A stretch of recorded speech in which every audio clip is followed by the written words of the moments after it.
여러분께서는 지금 경제학자 곽수중이 보는 새로운 시사, 곽수중의 뉴스 정면 승부와 함께하고 계십니다. 네, 이슈 정면 승부, 이슈 동상이몽 진행하고 있습니다. 경희대학교 노동일 교수님, 인하대학교 정책대학원의 박상병 교수님 두 분과 함께하고 있는데요.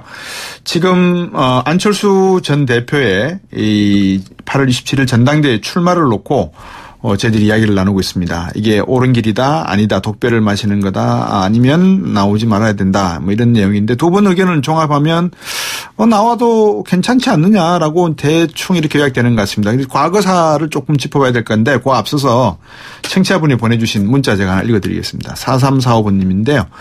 요즘 동상이몽2라는 예능 프로가 우블리 덕에 워낙 인기라 그 인기에 묻어가 볼까 하고 장명하신 듯 크크 하고 묻어간 건 아니고요.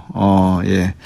세 분 교수님들 중에 누가 우블리신지 박상병 교수님 의견에 동의합니다라고 하셨는데, 박상병 교수께서 당신께서 우블리라고 하셨습니다. 민주주의 국가인데 제가 그런 실수를 했습니까? 이거 무슨 말씀을 또.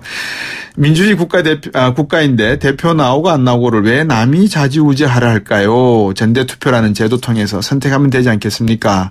한국 정치인들 대부분 권력욕, 돈 욕심은 많아도 민주주의를 제대로 이해하고 있는 것 같지는 않습니다. 이렇게 보내주셨습니다.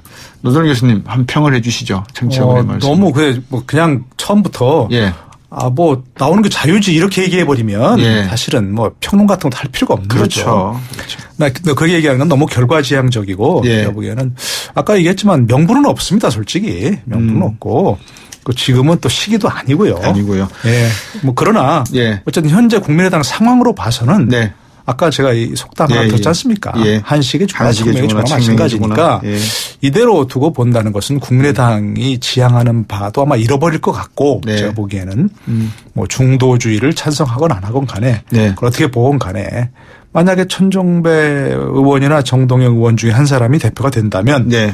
그건 적극적으로 아주 지금보다 훨씬 더 좌측으로 가버리는 정당이 돼버릴 수 있죠. 정의당과 오히려 색깔이 비슷해져 버리는 네. 그런 당이 될 수 있습니다. 예. 그렇기 때문에 국민의당이 중도 노선을 지향한다면 예. 혹시 좀 이따 또 예. 노선 얘기할 수 있는 기회가 있을지 모르겠지만 그 두 분 중에 한 사람이 대표가 되면 안 되는 거죠. 네.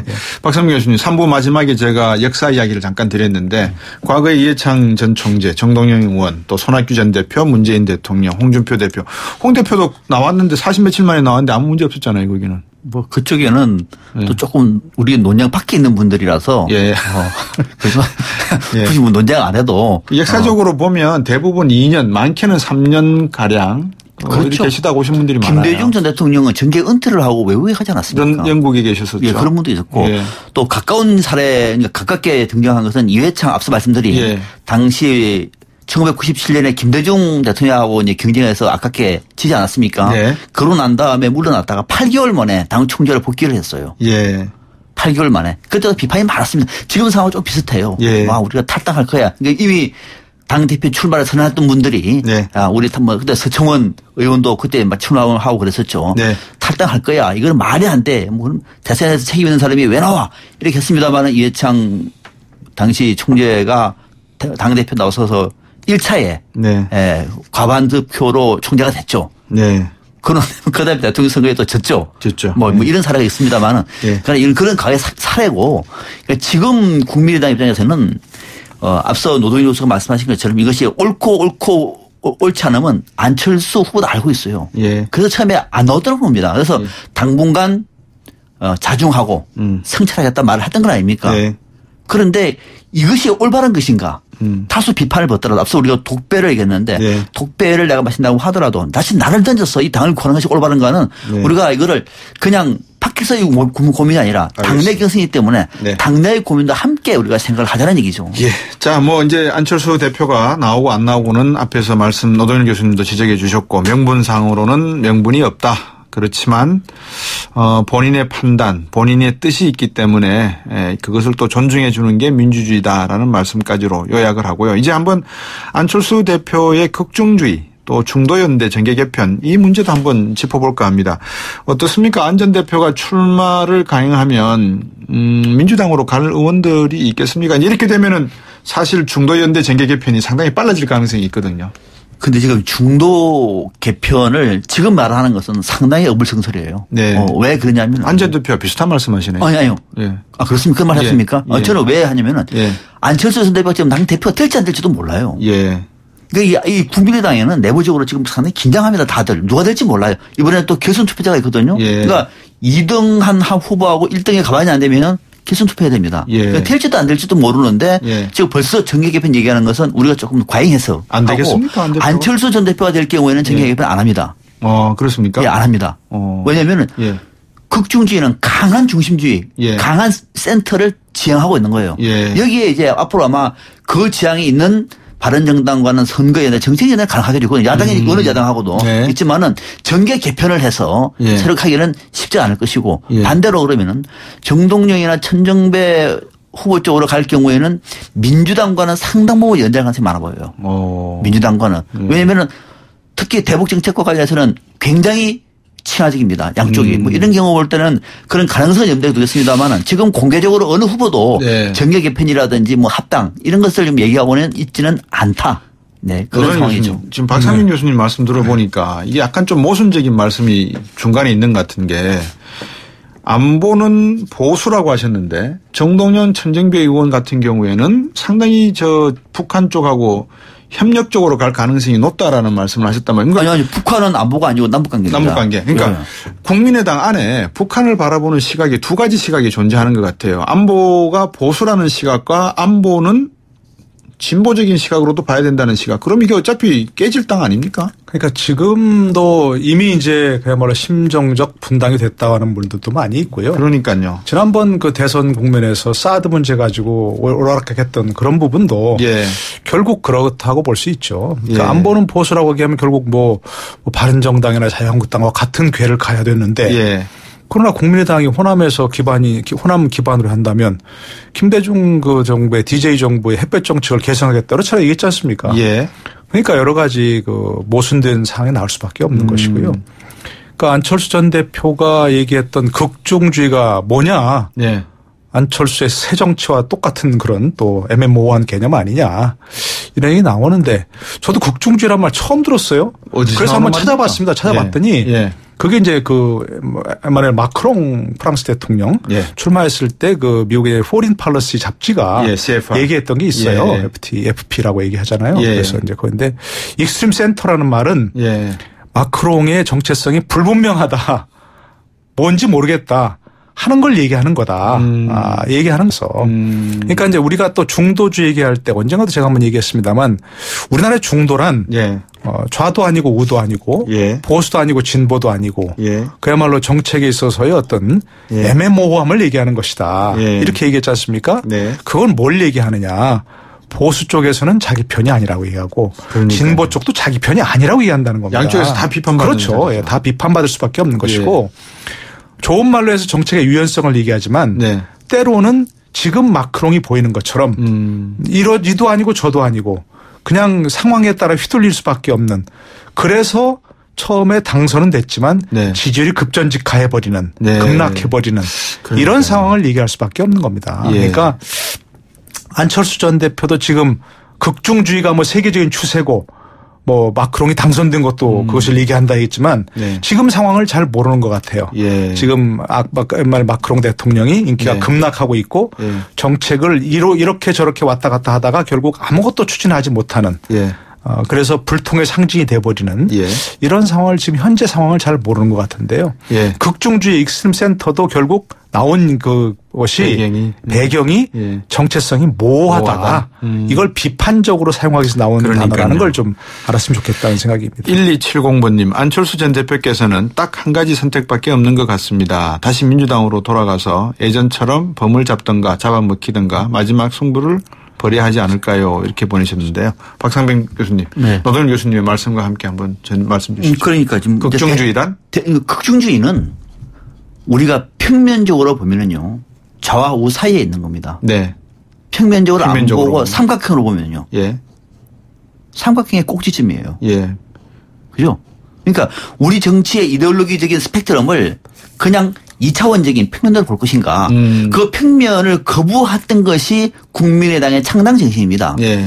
그러니까 그 그럼 왜 스펙트럼의 2차원적인 스펙트럼을 거부하느냐. 예. 양극단이 예. 적대적인 공생관계를 통해서 우리 정치를 괴멸시켜왔다는 인식을 하고 있는 거예요. 너무나 국민을 괴롭혀왔죠. 그래서 그 틀을 깨기 위해서 우리가 만들어진 것이다. 네. 그러니까 이것은 노선적으로 말하면 애매모호하다가 아니라 예. 노선적으로 말하면은 어떻게 보면은 두 정당의 각 강대 노선을 전면적으로 거부하고 있는 겁니다. 예.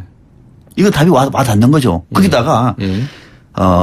극중주의는 양쪽의 양극단은 우리도 강하게 거부한다는 거예요. 예. 그러니까 이것이 극중주의를 무슨 그 마크롱의 표현이라든지 또는 일부 학자들의 표현은 비판적으로 했던 그 표현, 비판적인 개념을 차용해서 그 의지대로 우리도 강한 중심주의를 표방하고 있는 것이다를 했는데 저도 이런 개념 좋아하지 않습니다만은 이번에 안철수 전 대표가 한국형 제3의 길이라고 얘기했습니다. 이거는 또 영국이라든지 뭐 스웨덴 같은 이런 기존의 제3의 길을 걸어왔던 그 노선과 또 달라요. 그래서 한국 길을 넣는 겁니다. 그러면 이제 그런 새로운 길을 만들어 나가는 거예요. 예. 이제는 그 길을 만들어 나가는 것은 기본적으로 가치를 볼 때 이념을 떠나서 가치를 볼 때는 안보는 네. 분단 상황이기 때문에 보수를 할 수밖에 없다는 겁니다. 예. 근데 말씀을 주셨지만 제3의 길도 좋고, 뭐, 제3의 정당도 좋고, 다당제도 좋고, 다 좋은데, 노현 교수님께서 지적하셨다시피, 이 극중이라는 개념을 또다시 차용해 옴으로 해서, 차용이잖아요. 어쨌든. 네, 그렇죠. 이게 더 정체성에 대한 의구심이 더 커지는 부분도 없지 않아 있습니다. 왜냐 그러면 일반 우리 대중들은 2차적 평면만 봐도 지금 머리가 아픈데 거기다 축을 하나 더 넣어서 3D로 보라. 이 정치를 너무 어렵게 만드는 거 아니겠습니까? 아니요. 정치 예를 또 다양하게 보는 거죠. 아니, 그러니까 저는 뭐 그 중도주의라는 것을 예. 현재 우리나라의 상황 같은 데서 예를 들자면 극단적 대립을 완화하는 것으로서 필요성이 있다고 같이 처음 말씀드렸잖아요. 그죠? 다당제의 필요성이 네. 분명히 있지만 그렇다면 그런 제3의 정당으로서 이제 앞으로 예를 들어 집권 가능성이 있느냐. 그건 예. 회의적이라는 얘기입니다. 아까 말씀드린 대로. 예. 그럴 수는 없습니다. 현재로서는. 예. 그러니까 제3의 길이 성공했던 것도 뭡니까?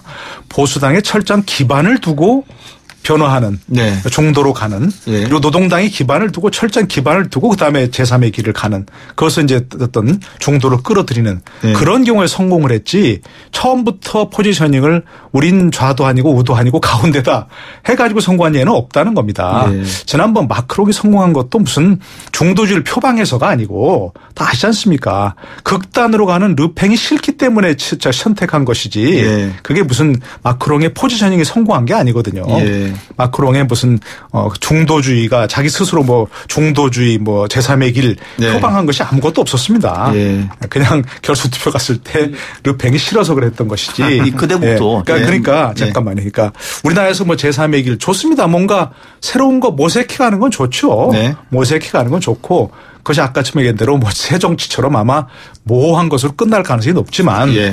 모색은 좋다 얘기입니다. 그러나 그래서 그것이 예를 들면 캐스팅 보트 역할을 하는 네. 그야말로 극좌 극우 뭐 어떤 우리 지금 얘기하는 보수 진보 예. 그것이 정말 극단주 충돌할 때 한쪽의 편을 들어서 캐스팅 보트 역할을 하는 그건 제3의 위치 정당은 참 좋은 거지만 네. 그 자체로서 성공할 가능성은 없다는 겁니다. 없다. 집권할 가능성은 없다는 네. 거죠. 근데 저는 그 정치 박상명 교수님. 평론을 하면서 예. 어느 정당의 집권 가능성을 지금 얘기하는 건 그러시죠. 상당한 무리라고 봐요. 예. 무슨 근거로 그걸 말하죠? 예. 정당의 목표가 정권 창출에 있으니까. 그러니까 기본적으로. 정치는 굉장히 이동적입니다. 예. 한국 정치는 역동적입니다. 네. 알 수가 없습니다. 어떻게 될지를. 그런 중요한 것은 우리가 집권 가능성만 목표로 해서 지금 벌써 평론을 해버리면은 정의당 같은 경우는 없어져야 할 정당이죠. 아니 그러니까 제가 아까 얘기했죠. 분명히 존재 의미는 있다니까요. 아니 그러니까 집권 가능성에 대해서는 지금 정의당도 그러니까 앞으로 좀 집권할 수 있다고 봐요. 존재 의미 있고 굉장히 그 어떤 매기 역할 일종의 다른 사람을 긴장시키는 역할 그쪽에 눈치를 보지 않으면 되는 안 되는 역할 그런 건 충분히 가능하다는 얘기입니다. 존재 의미가 있고 그러나 그 자체로서 어떤 그 예를 들어서 보수나 진보처럼 한 축을 이루는 그런 어떤 거대한 세력을 이루어서 우리나라 같은 데서 집권할 가능성은 없다. 그 말씀을 드리는 겁니다. 말씀을 조금 수정을 하면 가능성이 없다기보다도 가능성이 높지 않다. 이렇게 제가 말씀을 바꾸겠습니다. 그러니까. 박상민 교수님. 지금 이제 우리가 앞서 그 프랑스 마크롱을 얘기한 거는 그거는 프랑스적인 현상에서 프랑스의 양대 정당 체제가 내부적인 분열로 인해서 국민들의 지지를 받지 못했기 때문에 돌출된 어떻게 보면은 또 특별한 현상이고요. 여기는 국민의당은 처음부터 제3당을 표방한 거 아니에요. 그렇죠. 이 정당은 다시 말하면은 당시에 강한 야당, 지금 민주당에서 특정 패권 세력에 대해서 비판을 하면서 당내 투쟁 속에서 그 패권을 거부한 사람들이 나와서 총선에서 국민들이 만들어준 3당입니다. 그렇지 않습니까? 맞죠. 만들어준 거예요. 1단계 성공한 겁니다. 이 실패한 겁니까? 성공을 한 것이고 이 성공에 더 나아갈 수 있기 위해서 이번에 그러니까 창당 2년 만에 대통령 선거 나선 거예요. 대통령 선거 실패할 수 있는 거죠. 이 실패했다 그래서 또는 지지율이 낮다 그래서 그 정당은 앞으로 희망이 없어. 집권 가능성이 높지도 않아. 라고 말하는 것은 앞으로 우리 정치가 가야 할 방향에 대해서는 우리는 그 부분까지 말하는 것은 과잉이다. 네, 자, 노동일 교수님께서 말씀하신 것은 아마 이제 그 현실적인 문제를 말씀하신 것 같고요. 박상빈 교수님께서 말씀하시는 게 이제 하나 이상적이고 또 합리적인 아마 부분인 것 같아서 그거는 뭐 큰 차이는 없는 것 같습니다. 제가 보기에는. 제3자가 보기에는. 그러니까 뭐 그렇게 치고요. 그럼 이제 앞으로 어떻게 할 것인가의 문제는 그래서 이 정당을 살리기 위해서 한번 살려서 잘하면 집권하면 더 좋고 아니면 우리 건강한 정당 체제를 구축하는 일조하기 위해서 제3당의 역할을 제대로 하겠다. 그래서 안철수 전 대표가 나와서 싸우겠다는 겁니다. 그러니까 자신은 독배를 마신다고 하더라도 이 정당을 살린다고 얘기하면은 저는 그 의미 있는 승부수고 거기에 대해서도 당 안팎에 다 지지하고 오히려 박수를 쳐주면서 치열하게 다른 후보와 경쟁하라. 그것이 민주주의 원리 아닙니까? 이번에 만약에 지자체 선거에서 안 전 대표 중심으로 선거를 치러서 만족할 만한 숫자의 결과가 나온다 그러면 안철수라고 하는 불신은 꺼졌다라고 말할 수가 없죠. 분명히 그 부분은 평가받을 겁니다. 그런데 이제 어떻게 이 문제를 잠시 던져놓고요. 그러면 민주당 쪽에서 더불어민주당 쪽에서 옛날에 그 독일 같은 경우에 기민당하고 3인당 경우에 말입니다. 기민당이 3인당하고 연정을 하면서 3인당의 대부분의 그 국회의원들을 주요 강요로 다 임명을 해버렸더라고요. 뭐 외교부 장관, 뭐 경제부 장관. 그러고 나니까 3인당 안에서 야 이거 뭐 굳이 기민당과 우리가 정체성을 따로 할 필요 있냐. 다 같이 중도 우파고 그런데 그래서 이제 중도 좌파인 3인당이 기민당의 어떤 색깔로 돌아가 버리는 그런 형태로 바뀌더라고요. 그러면 더불어민주당에서 만약에 국민의당을 와해시킬 생각이 있다면 오히려 국민의당 안에 있는 여러 의원들을 내각에 임용시키는 것도 하나의 전략적 방법이 될 수 있는 거 아닙니까? 근데 그거는 안 하잖아요. 지금 이제 메르켈은 그렇게 가서 집권당이 된 거죠.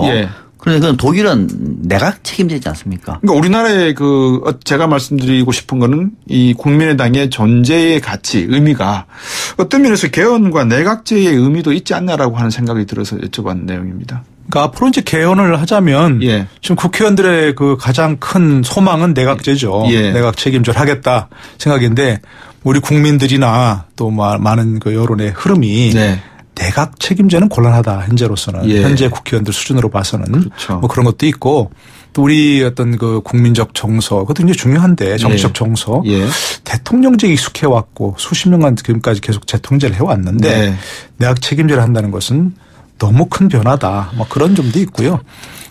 그래서 아마 뭐 하자면 뭐 이원집 정부제 정도 뭐 그렇게 얘기할 것 같은데 생각할 것 같은데 그래서 아까 얘기한 대로 지금 그 곽 박사님 얘기하신 대로 이번 집권 문재인 정부 초기에 그런 얘기도 있었죠.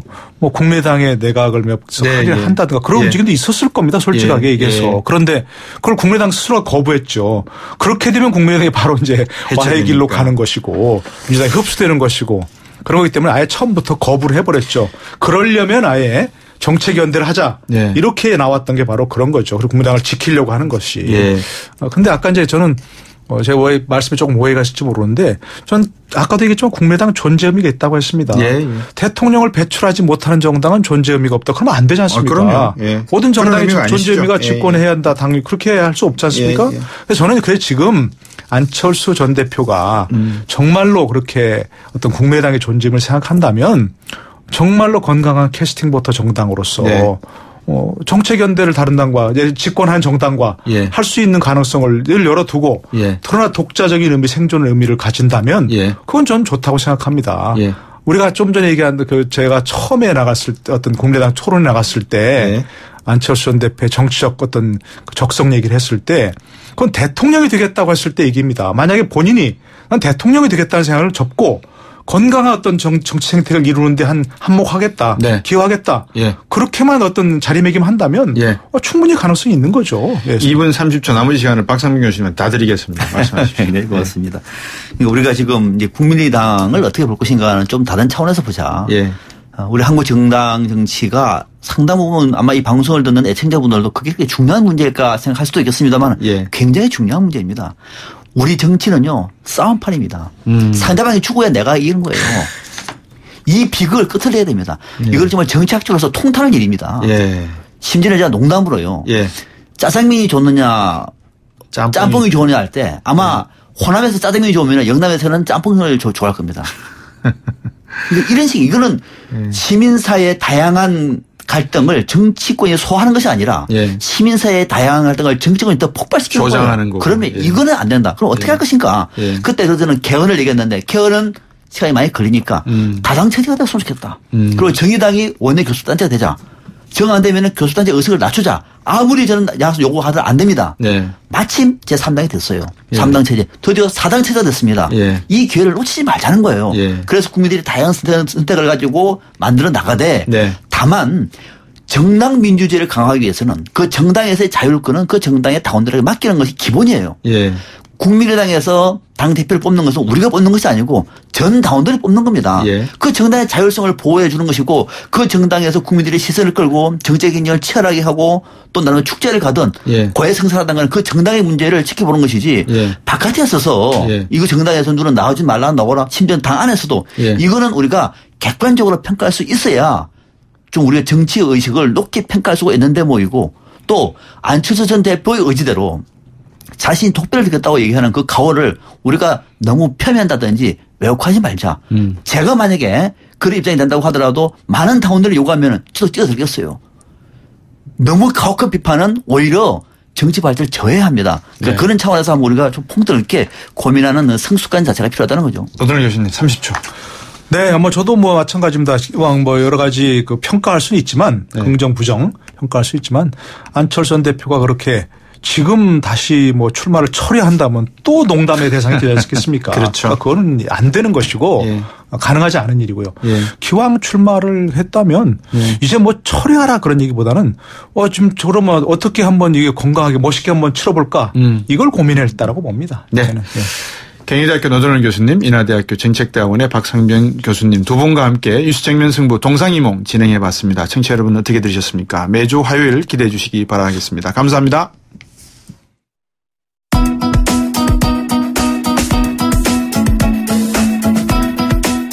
YTN 뉴스 FM 뉴스 정면 승부 오늘 준비한 내용 여기까지입니다. 노동일 교수님하고 박상민 교수님 두 분 말씀을 듣고 보니까 우리 정치의 어떤 가느다란 희망의 빛이 보이기도 하고요. 이 빛이 잘 이어졌으면 하는 생각도 듭니다. 오늘 방송 YTN 라디오 뉴스 정면 승부 홈페이지와 팟캐스트, 팟빵 그리고 YTN 라디오 전용 애플리케이션 예스를 통해 다시 들어보시고요. 팟캐스트에서는 제 이름 곽수정하고 치시면 찾아보실 수 있습니다. 내일 다시 저는 뵙도록 하고요. 곽수정이었습니다. 좋은 밤 되시기 바라겠습니다. 고맙습니다.